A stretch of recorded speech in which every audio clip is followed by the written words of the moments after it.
Assalamualaikum warahmatullahi wabarakatuh. Perkenalkan, nama saya Maria Sulastri, peserta PPG Daljab Angkatan 2. Jadi saya akan memaparkan kegiatan non mengajar di minggu ke-1 dan minggu ke-2. Di minggu ke-1, hari ke-1 yaitu 10 November 2020, kegiatannya mengidentifikasi program-program kegiatan non mengajar yang dapat dilaksanakan di sekolah. Hari kedua, menetapkan dan merancang skenario pengelolaan beberapa program kegiatan non mengajar yang dapat dilaksanakan di sekolah. Dan hari ketiga, mematangkan skenario pengelolaan kegiatan non mengajar termasuk jadwal dan teknis pelaksanaannya. Dan di minggu kedua, hari kedua, kegiatannya yaitu mengikuti pelatihan lesson study. Kegiatan berupa menjadi observer pada peer teaching rekan sejawat. Di minggu kedua dan hari ketiga, kegiatannya itu persiapan penyusunan soal PAS online. Kegiatan berupa menyusun kisi-kisi dan soal PAS online. Dan di hari ke-6, minggu kedua, kegiatannya itu kegiatan berupa pemenuhan mutu sekolah. Untuk pelatihan pendidikan lingkungan Kota Bogor ini yaitu lesson study, tugasnya ada di Google Classroom, yaitu berupa review lembar kerja, ada post-test pelatihan implementasi pendidikan, materi dan tugas. Dan ini kantong pengumpulan tugasnya.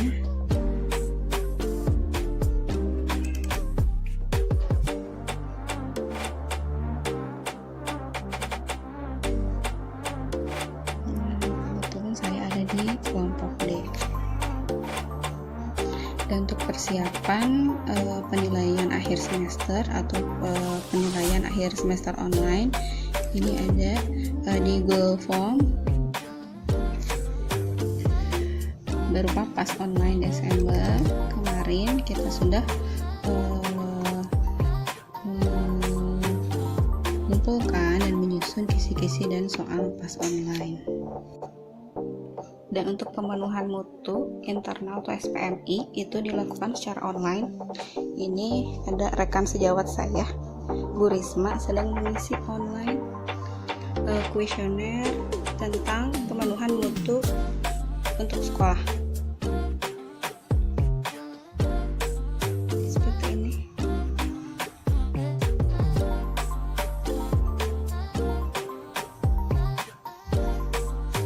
Bagaimana, Bu Risma?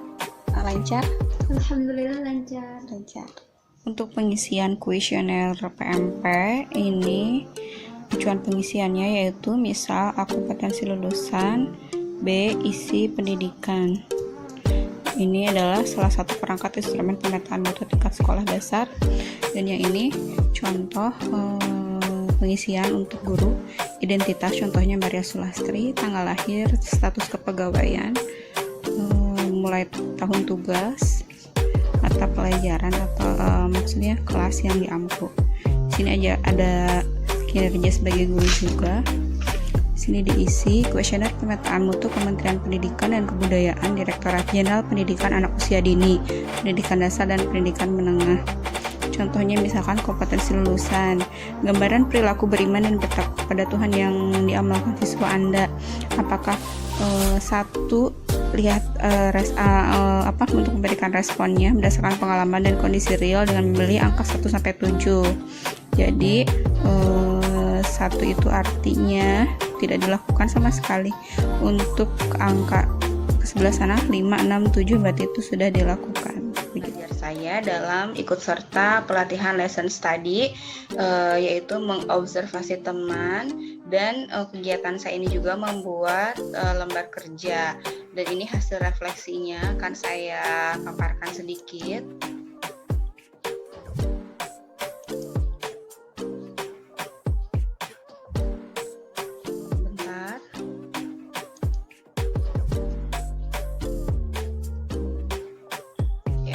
Refleksi lembar kerja siswa kelompok D oleh Maria Sulastri SPD SDN Sinang Sari 1 Kota Bogor. Lembar kerja siswa masa pandemi, tema pendidikan lingkungan hidup, hari Jumat 13 November 2020, kelas 4, topik 1 sampah, subtopik 2 mari memilah sampah kita, subtopik 2.2 pemilahan sampah, subtopik 2.3 pemilahan sampah di Jepang. Nah, karena di lesson study ini harus mencantumkan atau menghasilkan nantinya ada 3 aspek. Yang pertama minds on, yang kedua hands on, dan yang ketiga hearts on. Mungkin akan saya paparkan sedikit. Untuk minds on ini di LK-nya, bacalah olehmu buku pendidikan lingkungan halaman 14-19. Setelah membaca, kerjakanlah soal berikut. Pernahkah kamu melihat tong sampah seperti di gambar ini? Tong sampah dibedakan warnanya dan tertera tulisan organik dan non-organik. Nah, ini hasil minds on siswa. Jadi berdasarkan tabel yang telah kamu isi, jenis sampah manakah yang paling banyak kamu temukan di sekitar rumahmu. Jadi menurutmu apa yang biasa dilakukan olehmu dan keluargamu pada sampah yang ada di sekitar rumahmu? Apa yang bisa kita lakukan agar anggota keluarga di rumahmu tidak membuang sampah sembarangan? Ini adalah salah satu hasil minds on siswa saya. Yang ini juga. Nah, kesimpulan minds on siswa, dari 27 siswa, rata-rata semua siswa sudah mampu memilah sampah sampah organik dan non-organik. Nah, yang kedua, aspek yang kedua dalam lesson study yaitu hands on. Ini salah satu petunjuk dalam LK-nya. Cobalah kamu masukkan sampah-sampah yang ada ke tong sampahnya, lalu tulis di dalam kolom. Nah, ini adalah hasilnya, hasil dokumentasi anak murid saya. Kesimpulan hands-on siswa, dari 27 siswa, rata-rata semua siswa sudah mampu memilah sampah organik dan non-organik dan memasukkannya ke tong sampah. Dan aspek yang ketiga yaitu hearts on. Perhatikan gambar di bawah ini. Bagaimana perasaanmu melihat sampah organik dan non-organik yang masih tercampur dalam satu tempat sampah? Jelaskan. Nah, di sini kita bisa melihat bagaimana perasaan siswa saat melakukan aktivitas memilah sampah. Apa yang mereka rasakan? Apakah mereka merasa senang atau biasa saja atau malah sedih? Nah, kebanyakan siswa merasa senang karena lingkungan menjadi lebih bersih dan lebih sehat. Ini hasil hearts on siswa.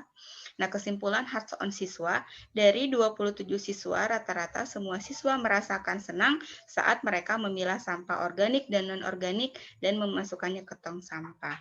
Sekian dan terima kasih. Jadi ini adalah salah satu tugas non mengajar saya dalam kegiatan mengikuti pelatihan mengikuti pelatihan lesson study.